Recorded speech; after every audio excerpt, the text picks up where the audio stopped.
सिद्धास्य सिद्धीश्वरा आचार्य जिनिशासिडोन्नतिकरा पूजा उपाध्यायका श्री सिद्धांत सुपाठका मुनिवरा रत्नत्रयाराधका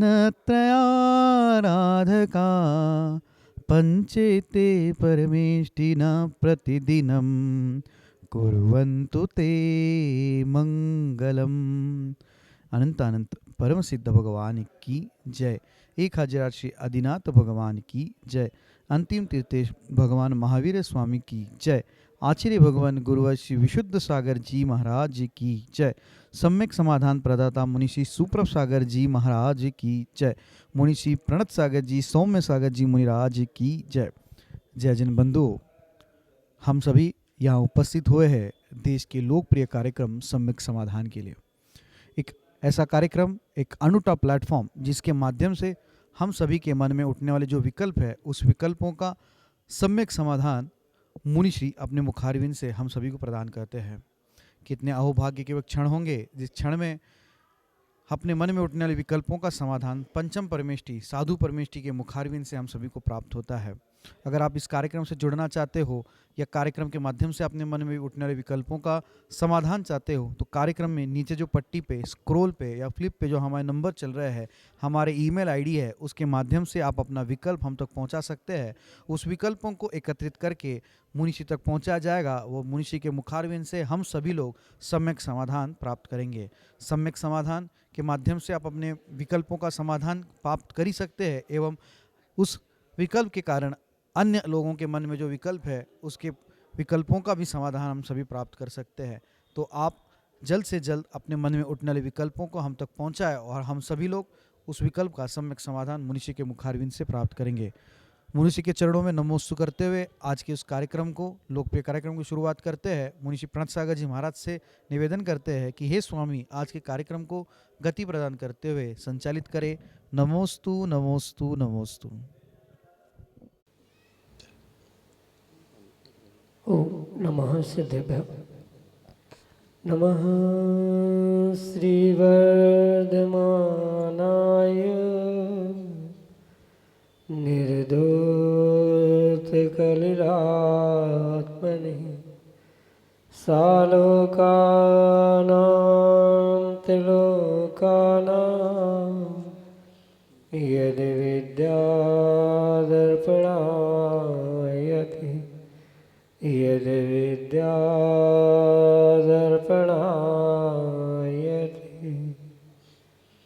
पंच परमेष्टि भगवान की, परम पूज्य आचार्य भगवंत गुरुवर विशुद्ध सागर जी मुनि महाराज की, परम पूज्य मुनि श्री सुप्रभ सागर जी महाराज की।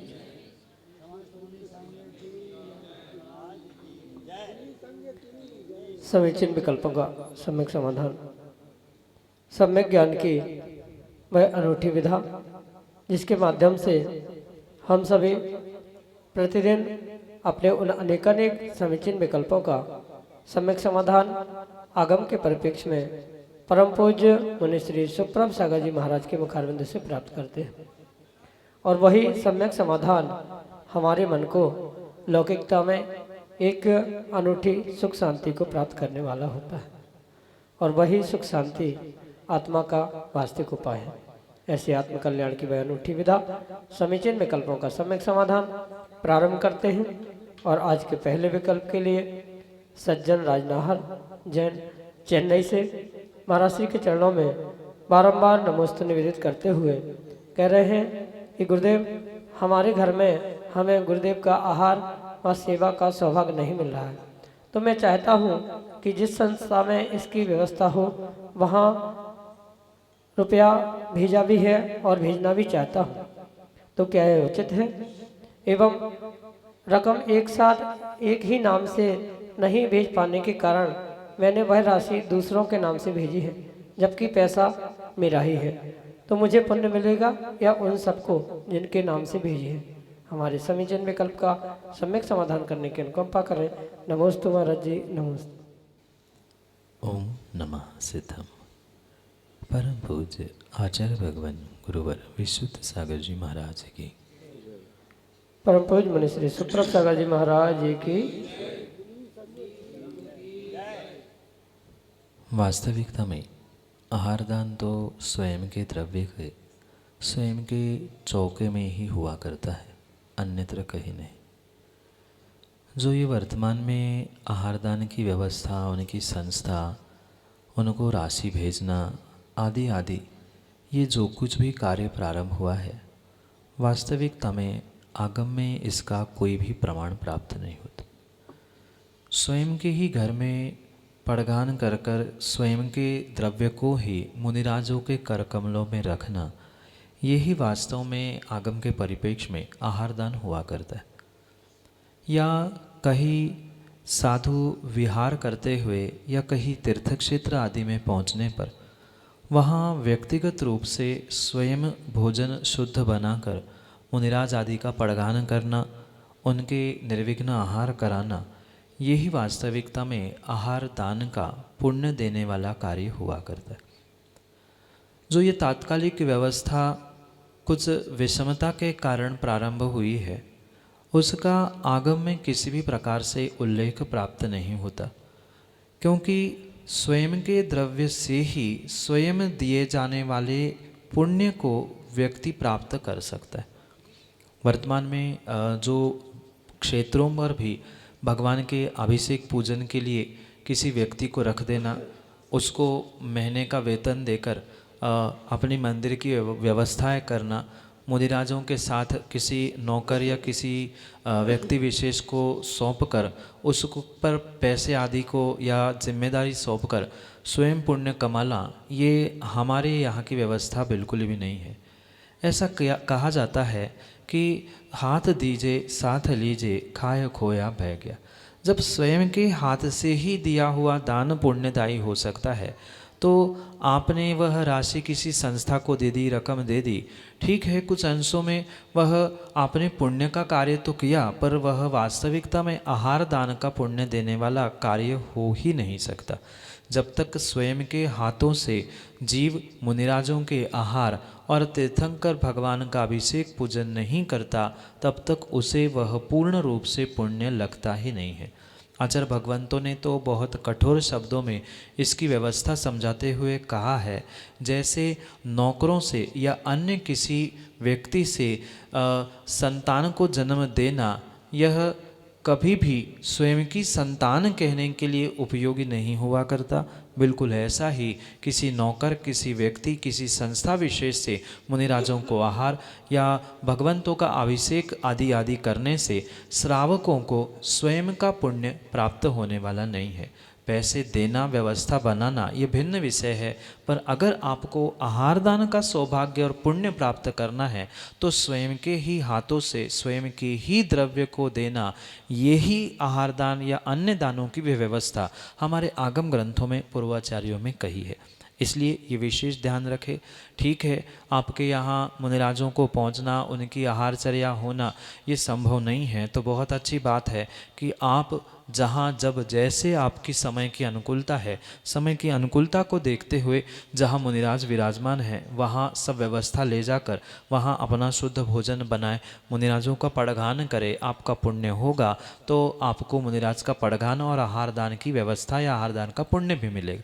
पर संस्था कौन, कहाँ, कैसी है, वह आपकी धनराशि का कैसा प्रयोग कर रही है, वास्तविकता में वह मुनिराज तक आहारचर्या के लिए वह धनराशि पहुंच रही है कि नहीं पहुंच रही है, आदि सभी बातों का विचार करने योग्य विषय है। क्योंकि वर्तमान में बहुत सारा पंचम काल का ऐसा प्रभाव है कि बहुत सारे लोग साधु के नाम से बहुत सारी संस्थाएं खोलते हैं, बहुत सारा द्रव्य, बहुत सारी राशियां इकट्ठी तो कर लेते हैं, पर उनका अंत में क्या होता है ये सब आप लोग जानते ही है।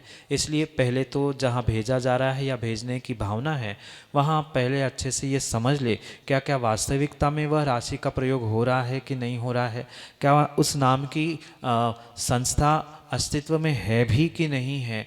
ये सभी बातों को समझते हुए ही वहाँ राशि आदि देने का विचार करें। पर अगर आपको आहार दान का पुण्य और सौभाग्य प्राप्त करना है तो जहाँ मुनिराज है वहाँ पहुंचकर आप स्वयं शुद्ध भोजन बनाएं, पड़गान करें और मुनिराजों को आहार दें, तो ही आपको वह पुण्य प्राप्त हो सकता है। अन्य किसी भी प्रकार से संस्था को या किसी अन्य लोगों के श्रावकों के द्वारा भेजा गया वह द्रव्य आपके लिए पुण्यदायक या सौभाग्य देने वाला आहारदान के सौभाग्य का कारण नहीं बन सकता। यही आपके लिए सम्यक समाधान। प्रेमलता जी आगरा उत्तर प्रदेश से महाराज श्री के चरणों में बारंबार नमोस्तु निवेदित करते हुए कह रहे हैं कि महाराज जी घर में यंत्र जी रख सकते हैं क्या? हमारे समीचीन विकल्प का सम्यक समाधान करने की अनुकंपा करें। नमोस्तु महाराज जी, नमोस्तु। घर में यंत्र जी रखने में किंचित भी कोई भी दोष नहीं है, पर यह ध्यान रखें कि उस यंत्र का विनय, उस यंत्र का सम्मान बिल्कुल व्यवस्थित सुप्रतिष्ठित रहे, इसका भी ध्यान रखने की आवश्यकता है। भले ही वह यंत्र जी एक जिनवाणी के रूप में स्वीकार किया गया है, पर वह तीर्थंकर भगवान की प्रतिमा के उपरांत पूज्य रूप से भी माना जाता है। उस पर किया गया अभिषेक वह भी एक प्रकार से गंधोदक ही माना जाता है। इसलिए वह धातु आदि के माध्यम से बना हुआ, चाहे वह श्री यंत्र हो, अन्य भी कोई यंत्र हो, तो वह यंत्र अगर सम्मान सहित, विनय सहित उच्च स्थान पर रखा जा रहा है तो उसमें किसी भी प्रकार से कोई दोष नहीं है। मैं पुनः कह दूं, वह यंत्र जी रखते समय उस यंत्र जी का सम्मान होना, विनय होना परम आवश्यक है। मतलब ऐसे उच्च स्थान पर उस यंत्र जी को विराजमान करने की आवश्यकता है जो पूर्ण रूप से उसका जहाँ अभिनय नहीं हो रहा हो, जहाँ पैर नहीं पड़ रहे हो, जहाँ कोई ऐसी अन्यत्र अशुद्धि नहीं है, क्योंकि घर में बहुत सारी अशुद्धि होने की संभावना हुआ करती है। तो उन अशुद्धि के समय पे या अशुद्धि में उसको स्पर्श नहीं होना चाहिए, उसके दर्शन आदि नहीं होना चाहिए, आदि सब कुछ व्यवस्थित अगर व्यवस्था करते हुए आप घर में उन यंत्रों को विराजमान कर रहे हो, सुरक्षित रख रहे हो, तो कोई दोष नहीं है। पर वह सामान्य रूप से जो आजकल कागजों आदि में भी वो यंत्र आदि प्राप्त होते हैं, उनको कहीं भी रखना, कहीं भी चिपकाना, कहीं भी फेंकना, ये जो कार्य देखने में आ रहा है, ये कहीं ना कहीं आप जिनवाणी की और भगवान के उस वाणी की, क्योंकि भले ही वह अक्षरों में, अंकों में बनाए गए यंत्र क्यों ना हो, पर उन अंकों और अक्षरों से बनाए गए यंत्रों में भी बहुत सारा रहस्य और बहुत सारी ऊर्जा हुआ करती है। इसलिए विनय के साथ, सम्मान के साथ उसको अगर घर में आप विराजमान कर रहे हैं, उच्चासन दे रहे हैं, उसका व्यवस्थित प्रक्षाल होना या उसकी मर्यादा का पालन किया जा सकता है, तो घर में रखने में कोई दोष नहीं है। यही आपके लिए सम्यक समाधान। अशोक जैन कपासिया अगले समीचीन विकल्प के साथ हमारे सामने। नमोस्तु गुरुवर, नमोस्तु गुरुवर, नमोस्तु गुरुवर। मेरी एक शंका है कि 10 लक्षण पर्व में 10 लक्षण पूजन में एक लाइन आती है कि संसार में विष बेल नारी तज गए जोगीश्वरा। तो महाराज जी, जब नारी अगर विषबेल है तो उसके लिए पर माता मरुदेवी की उपमा क्यों दी गई है? वो तो माता का रूप है, उसको विषबेल क्यों कहते हैं? नमोस्तु गुरुवार, इस शंका का समाधान करें। नमोस्तु गुरुवार। अशोक जी, पूजा हो या कोई निर्ग्रंथों का ग्रंथ हो, वहाँ जो लेखक, कवि आदि का अभिप्राय हुआ करता है, उस अभिप्राय को आगे पीछे बहुत विचार करते हुए ही समझने की आवश्यकता है। क्योंकि आपने जितना लिखा उतना ही पढ़ा और जैसा अर्थ समझ में आया वैसा ही उसका अर्थ किया। जबकि कथन करते समय, वक्तव्य करते समय या कोई काव्य पंक्ति आदि लिखते समय लिखने वाले का अभिप्राय क्या है, वह किस विषय को लेकर उसको लिख रहा है, उसके आगे पीछे के सभी विषयों को समझते हुए ही उस पंक्ति का अर्थ करने की आवश्यकता हुआ करती।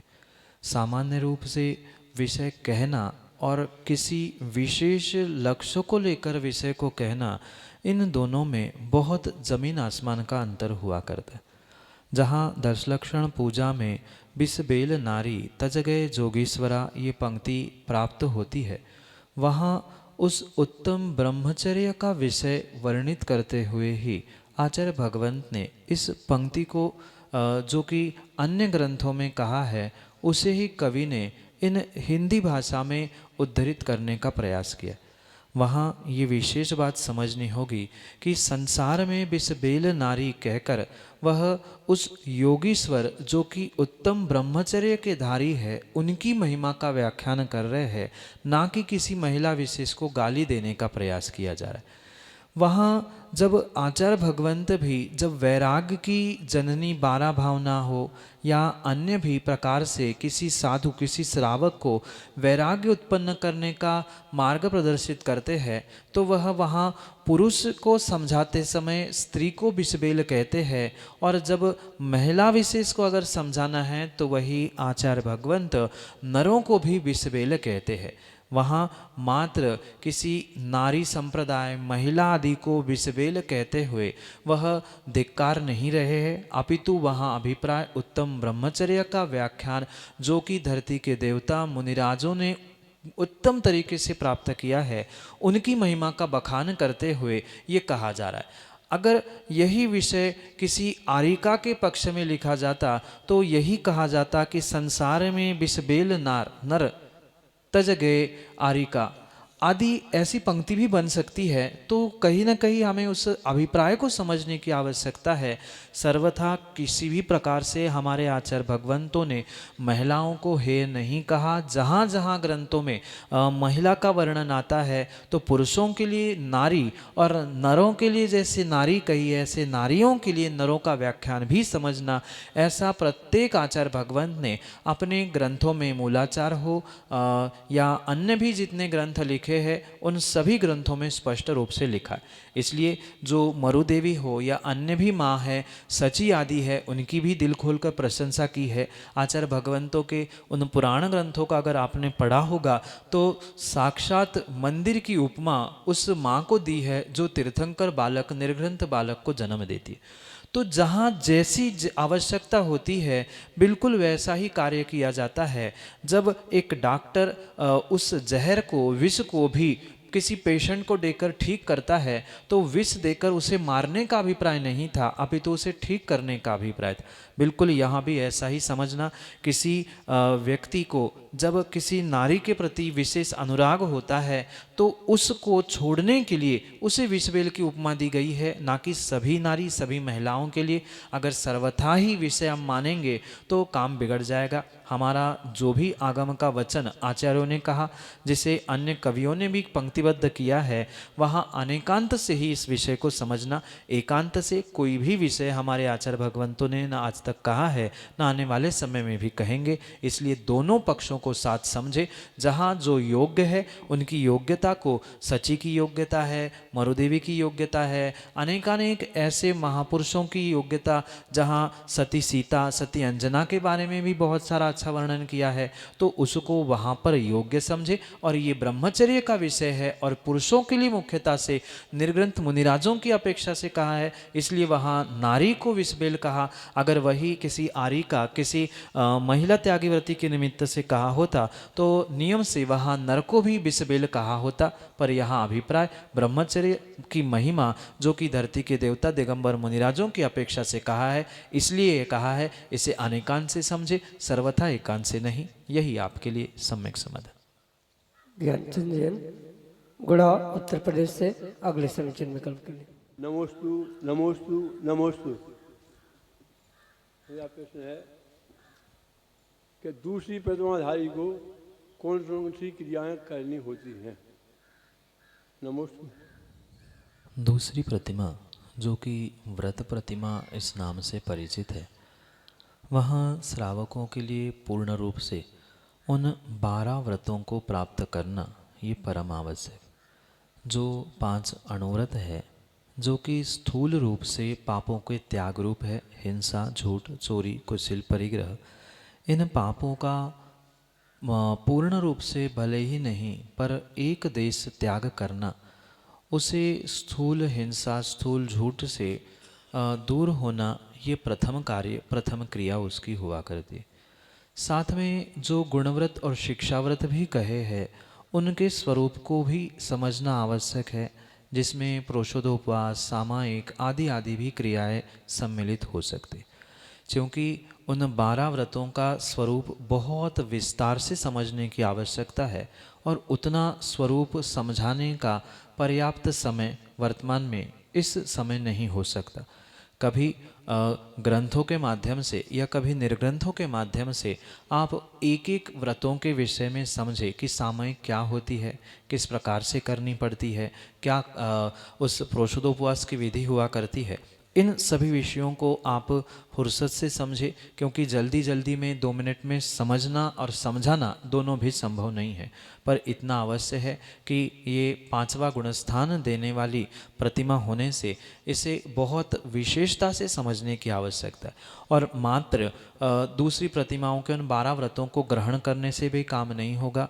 वहाँ पहली प्रतिमा में जो 25 दोषों से रहित सम्यक दर्शन की महिमा कही है, उस 25 दोषों से रहित सम्यक दर्शन के साथ इन 12 व्रतों को ग्रहण करना भी श्रावकों के लिए आवश्यक है। इतना ही नहीं, कम से कम 2 बार सामायिक करना, शुद्ध भोजन आदि ग्रहण करना, किसी भी प्रकार से स्थूल हिंसा से दूर होना, हिंसक व्यापार करना, हिंसक व्यापारों से धन इकट्ठा करना आदि आदि कार्य भी उन्हें पूर्ण रूप से अपने बदलने की आवश्यकता हुआ करती है।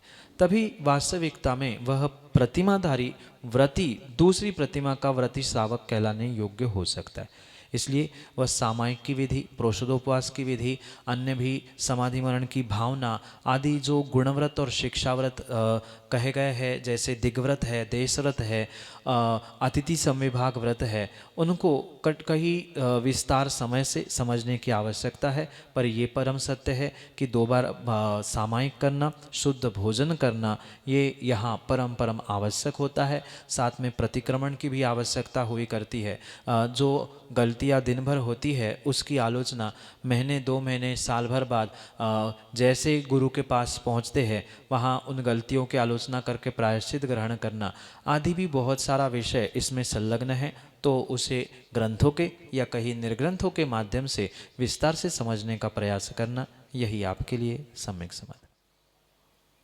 राही सिंह कारीटूरन उत्तर प्रदेश से अगले समीचीन विकल्प के लिए।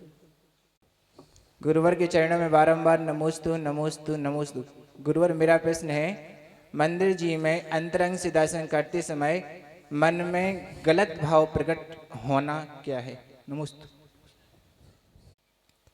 भगवान के दर्शन करते समय कैसे भाव उत्पन्न हो रहे हैं, मतलब चाहे अच्छे हो चाहे गलत हो, वह किस अभिप्राय से गलत भाव प्रकट हो रहे हैं, ये भी समझने की आवश्यकता।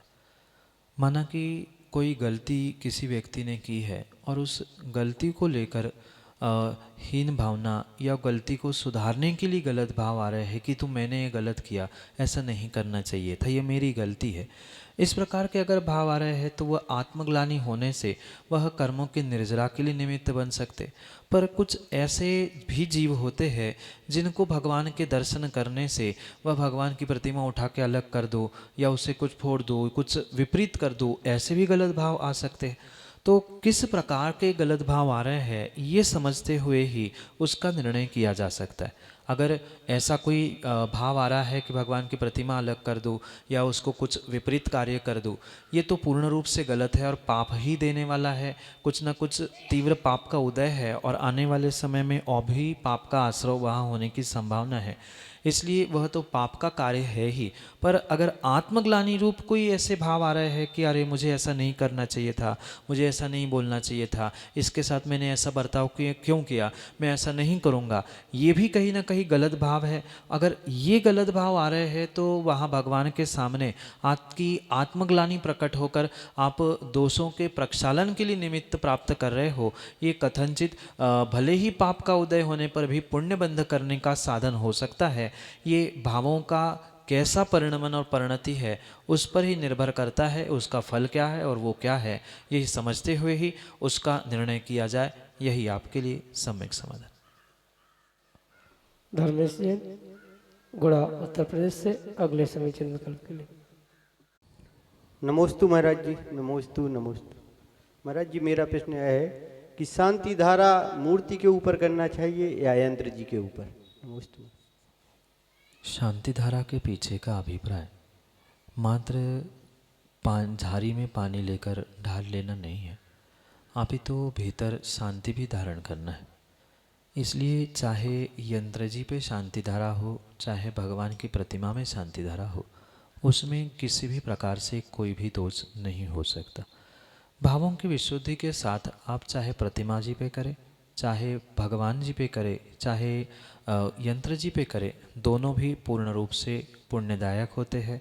भगवान के मस्तिष्क पे, उनके चरणों पे अन्यत्र या उस यंत्र जी भी करे, शांति धारण है, भावों की विशुद्धि है, उस मंत्रों का बीजाक्षरों का उच्चारण भीतर तक पहुंच रहा है, तो वो कहीं भी करे वह उत्कृष्ट ही होता है। यही आपके लिए सम्यक समाधान। संदीप जैन, गुड़ा, उत्तर प्रदेश से अगले समय चिन्ह करके जी के चरणों में नमोस्तु नमोस्तु नमोस्तु। महाराज जी, मेरा प्रश्न है कि 60 आवश्यक काल जो साध है, इसमें 60 आवश्यक कौन कौन सी हैं, या समझाने की कृपा करें। देव पूजा, गुरुपास्ति, स्वाध्याय, संयम, तप और दान, ये श्रावकों के लिए 6 आवश्यक है। और उनको साधने के लिए जो प्रतिदिन कहे गए हैं, यानी ये जो 6 आवश्यक दिने दिने प्रतिदिन करने की जो आगम में श्रावकों के लिए आज्ञा दी है, वह प्रतिदिन ही उन 6 आवश्यकों का काल है। जैसे भगवान की पूजा करनी है तो शाम के जाको तो पूजा करोगे ही नहीं, और उसका निर्धारित समय है। मुनिराजों के लिए आहार देना है तो वो भी प्रातः काल में होगा, उसका भी समय निर्धारित है। अन्य जो स्वाध्याय का समय है, वह स्वाध्याय का समय आगे पीछे हो सकता है, तप का भी दिन भर का समय है। तो वहाँ उस काल शब्द जोड़ा अवश्य पंक्ति में गया है, पर वह पूरे दिन उन 6 आवश्यकों का यथाक्रम से जैसा जिसका काल हुआ करता है, उसको साधना ही, षड आवश्यकों को प्राप्त करना ही षड आवश्यक के काल को साधना है। यही वहाँ पर उस अभिप्राय को समझते हुए देव पूजा, गुरुपास्ति आदि को जब जहाँ जैसी अनुकूलता समय की है, श्रावकों की भी और सामने वाले यानी गुरु की उपासना करनी है तो प्रत्यक्ष करनी तो गुरु जब होंगे तब होगी, और परोक्ष है तो जब चाहे की जा सकती है। तो पूरे 24 घंटे में श्रावक अपने अनुकूलता से वहाँ की व्यवस्था आदि काल की मर्यादा समझते हुए प्रतिदिन इसको प्राप्त करे। वहाँ यही अभिप्राय है, यही आपके लिए सम्यक समाधान है। जय जन बंधुओं, हम सभी लाभ ले रहे थे लोकप्रिय कार्यक्रम सम्यक समाधान का। प्रतिदिन की भांति यह कार्यक्रम 5:13 पे यूट्यूब चैनल सुप्रभ उवाच के माध्यम से प्रसारित होता है। मुनिषी का नाम सुप्रभ और वाणी का पर्यायवाची नाम उवाच, सुप्रभ उवाच यह नाम चैनल का है। आप यूट्यूब पे सुप्रभ उवाच सर्च कर सकते हैं एवं सर्च करके इस यूट्यूब चैनल को सब्सक्राइब करें एवं उसका बेल आइकन प्रेस करें, ताकि मुनिषी की अधिक जानकारी एवं जो सम्यक समाधान आदि कार्यक्रम है उसकी जानकारी भी आपको उपलब्ध होती रहे। नोटिफिकेशन के द्वारा आपको याद रखने की जरूरत नहीं है। प्रतिदिन ठीक 5:13 पे यूट्यूब चैनल सुप्रभ उवाच के माध्यम से यही कार्यक्रम प्रतिदिन शाम को 4 बजे आदिनाथ टीवी चैनल के माध्यम से भी प्रसारित होता है। ठीक 4 बजे आदिनाथ टीवी चैनल के माध्यम से सम्यक समाधान उपलब्ध होता है। शाम को 7:40 पे जिनवान टीवी के माध्यम से मुनिषी के प्रवचन विगत चातुर्मास्थली विदिशा में सुक्ति मुक्तावली इस अद्भुत ग्रंथ पे हुए थे। उस प्रवचनांश प्रतिदिन शाम को 7:40 पे जिनवान टीवी के माध्यम से प्रसारित होते हैं। आप सभी लोग घर बैठे सुक्ति मुक्तावली इस ग्रंथ का स्वाध्याय करते हुए मुनिषी के वाणी का लाभ ले सकते हैं। प्रतिदिन 2:30 पे 2:30 बजे मुनिषी के प्रवचन आदिनाथ टीवी चैनल के माध्यम से भी प्रसारित होते हैं। आप सभी लोग दोपहर को 2:30 पे आदिनाथ टीवी चैनल के माध्यम से भी मुनिषी के प्रवचन का लाभ ले सकते हैं। आज के लिए इतना ही। मुनिषी के चरणों में कोटिशा नमोस्तु करते हुए आज के इस लोकप्रिय कार्यक्रम को यहीं पे विराम देते हैं। नमोस्तु नमोस्तु नमोस्तु।